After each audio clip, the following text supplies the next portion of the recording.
Joe Biden avait été très critiqué après son intervention officielle d'avant-hier. Il a rectifié le tir avec cette interview à ABC dont on a repassé un extrait il y a quelques minutes.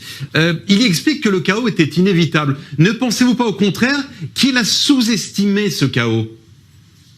Non, je pense que ce qu'il a sous-estimé, ce que ses généraux ont sous-estimé, c'est la rapidité avec laquelle les talibans, effectivement, ont reconquis le pouvoir et surtout la façon dont l'armée afghane, qui a été armée et formée pendant de nombreuses années par les États-Unis, s'est effondrée et ne s'est à peine battue.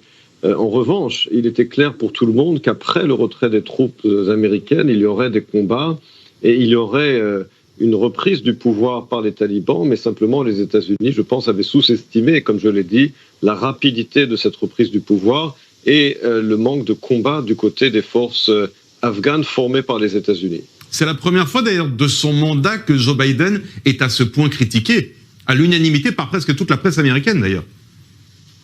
Il est critiqué essentiellement à cause de la façon dont le retrait s'est effectué, mais il y a beaucoup de gens qui comprennent tout à fait que les États-Unis ne pouvaient pas rester plus longtemps en Afghanistan, et l'argument de base de Joe Biden, à savoir après 20 ans de présence militaire américaine en Afghanistan, eh bien l'Afghanistan reste le même Afghanistan, et si nous restions encore 1 an, 2 ans ou 3 ans, cela ne changerait rien. Je vous rappelle que Joe Biden a été pendant 8 ans vice-président de l'administration Obama, et que pendant ces 8 années, les généraux ne cessaient de dire « donnez-nous encore 1 an, donnez-nous encore 5000 soldats ».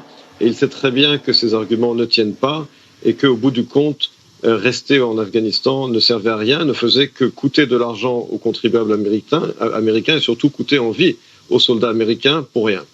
Emmanuel Navon, on voit bien que le président américain a tenté de rectifier le tir avec cette interview à ABC. Est-ce que ce que l'on retient ici, vu Tel Aviv, c'est un mauvais signal envoyé à toute la région de la part des Américains ? Je ne pense pas, parce que tout le monde savait que les États-Unis allaient finir par quitter l'Afghanistan. Ce n'est pas un signe de faiblesse, à mon sens, contrairement à ce que beaucoup disent ou essaient de dire. Les États-Unis défendent tout simplement leurs intérêts. Leur intérêt n'est plus aujourd'hui de rester en Afghanistan. Cela ne signifie pas qu'ils quittent le Proche-Orient. Ils ont toujours leur présence militaire importante dans le Golfe Persique, leur soutien pour leurs alliés dans la région. Certes, les États-Unis ne dépendent plus du Proche-Orient pour leurs ressources énergétiques, mais ils ne quittent pas la région, tout simplement. Ils ont fait un calcul rationnel, à savoir qu'il n'est plus de leur intérêt d'être en Afghanistan, mais je conteste l'idée selon laquelle il s'agit d'un signe de faiblesse.